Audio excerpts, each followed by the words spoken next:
Today's discussion is going to be mostly theoretical, and it's certainly not anything you're ever going to read in a psychology book on narcissism. But a normal person has to have food and water to live. They have to have oxygen, they have to have water, and then they have to have food. With the narcissist, it's food, water, and soul energy. I'm convinced of that being true.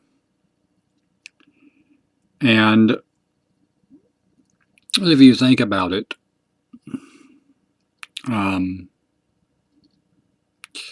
someone who is demon possessed is going to need more than just food and water.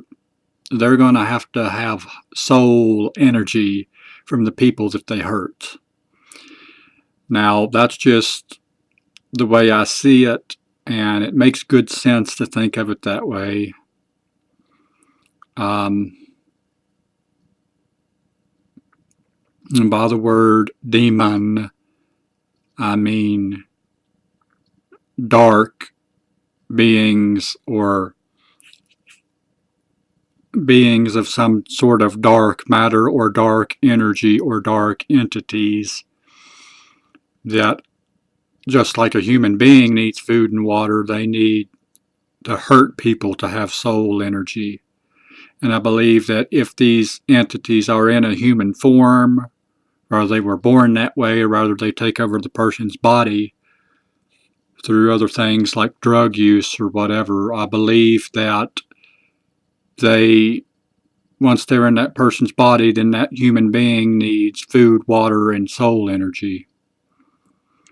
And I believe that's in large part what narcissistic supply is, hurting other people for their soul energy. You're basically a battery, and the more potent your soul energy is, the more they want to feed on that soul energy. I believe it's possible that you're dealing with a network of narcissists who are informed by demons who communicate telepathically. Now, this is just hypothetical. I realize, it's like I said, you're not going to read about this in psychology books.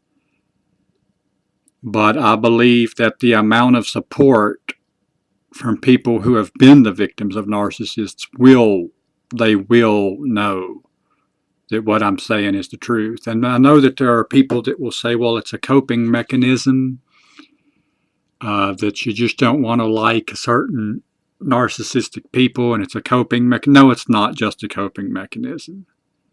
It's what's obvious. I'm really interested to hear some of the comments to this video, because I think that this just makes too much sense not to make sense. And I think that if you look back through your life, you'll see it, that this has been the case. So food, water, oxygen, food, water, and soul energy.